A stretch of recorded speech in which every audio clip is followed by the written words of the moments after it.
The evening of March 6th, 1987, began as nothing more than a routine departure. At the Belgian port of Zeebrugge, cars rolled one after another onto the waiting ferry. Exhaust smoke curled into the damp night air, lit by the glow of dockside lamps. Families packed tightly into small hatchbacks. Long-haul lorry drivers parked their rigs in neat rows, and holidaymakers shuffled upstairs toward the passenger lounges. The Herald of Free Enterprise, a roll-on, roll-off ferry operated by Townsend Thorson, was due to make the quick crossing of the English Channel to Dover.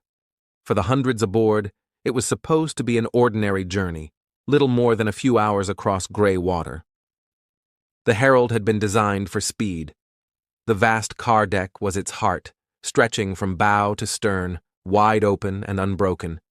It allowed vehicles to load and unload in minutes, a marvel of convenience. But this efficiency carried a hidden danger. If water ever found its way onto that deck, even a shallow layer could move freely and destabilize the entire ship. Engineers knew it, crews understood it. Yet the design had become an accepted trade-off in the industry. Time was money, and routine dulled the edge of caution. As departure time approached, the crew busied themselves with their tasks. But one crucial duty, closing the bow doors, was left undone. The man assigned to the job, a petty officer exhausted from back-to-back shifts, had gone to lie down. He fell asleep. No one else checked. There was no indicator on the bridge to show whether the doors were shut. The captain, focused on schedules and navigation, assumed everything was in order. And so, just after 6 p.m., the Herald of Free Enterprise cast off from Zeebrugge with her bow doors wide open to the sea. At first, nothing seemed wrong. The ferry moved gracefully through the harbor, passengers chatting in lounges, drivers dozing in their cabs. But once the vessel cleared the outer wall and increased speed, the flaw revealed itself.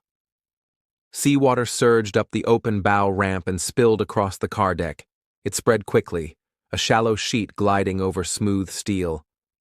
What looked like a nuisance became catastrophic within seconds. The free surface effect, well known to mariners, meant the water shifted with the ship's slightest motion, pulling her further onto one side, inviting still more water in. Inside the car deck, chaos erupted.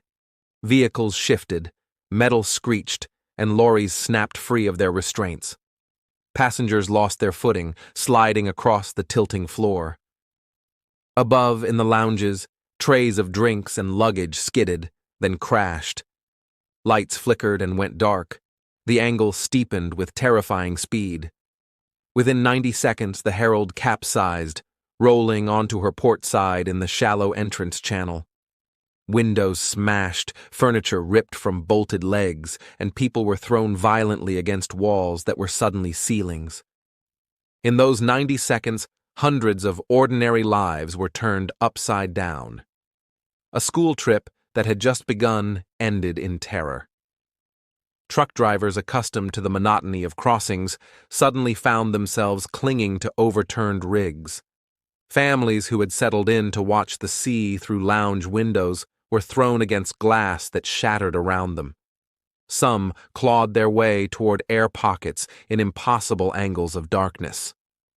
Others were cast into the water outside, the freezing sea ripping the breath from their lungs. Rescue calls thundered across radios. Within minutes, Zeebrugge's harbor craft converged on the wreck, their searchlights cutting through spray. The ship lay on her side, part of the starboard flank still visible above the waves, offering rescuers precious access. Fire crews smashed through windows with axes. Divers dropped into submerged compartments, their beams of light sweeping through cabins that had become tombs. Helicopters hovered above, winches lowering into the chaos, plucking survivors from the exposed hull. Volunteers on small boats pulled shivering men, women, and children from the water, wrapping them in coats and blankets as their teeth chattered uncontrollably. For many survivors, those moments are seared into memory. Some recall being carried along in pitch-black corridors by the rush of water. Others remember strangers clasping their hands in the darkness, refusing to let go. A father who escaped through a broken window later described the sensation of icy water like knives cutting into his chest, every breath an act of will. A stewardess pulled a child through a porthole so narrow she thought his shoulders might stick. Many others could only watch helplessly as loved ones slipped from their grasp into silence. On shore, emergency centers became scenes of anguish. Survivors lay wrapped in silver blankets, coughing seawater, while families searched for names on hastily written lists pinned to walls. Some names never appeared. Nurses and doctors worked furiously to treat hypothermia and shock. In the background, the wreck loomed in the harbor channel, its half-submerged bulk a grim reminder of how fast disaster had struck. By morning, the toll was undeniable. 193 people had died. The number carried with it unspoken stories. A couple taking their first holiday together, a driver whose lorry never reached Dover, a child separated from his parents in the chaos. Each death added to the weight of grief that settled heavily over both sides of the channel. The inquiry that followed was scathing. It placed blame not only on the absence of the crewmen, but on an entire culture of negligence. Townsend Thoresen had encouraged a relentless focus on schedules and speed, often at the expense of safety.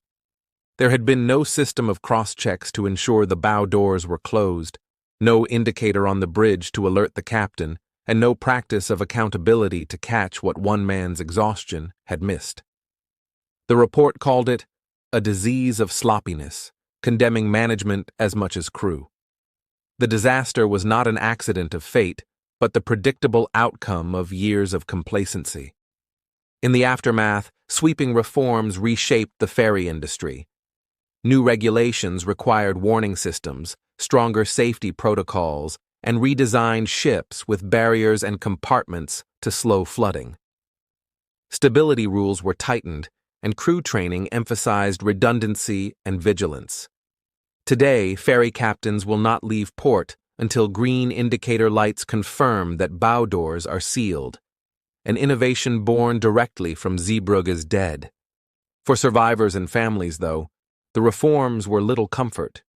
They returned year after year to scatter flowers in the harbor, marking anniversaries with quiet remembrance. Many still wake with the memory of cold water closing in, of cries in the dark, of the sight of the Herald of Free Enterprise lying broken in shallow water. The ship was eventually salvaged and scrapped, her name erased, but in Zeebrugge, memory lingers. On certain nights, when the wind sweeps across the quay, some swear they can still imagine the outline of a ferry on its side and hear the phantom rush of water across a deck that was supposed to remain dry. The sea is indifferent, but it is never forgiving.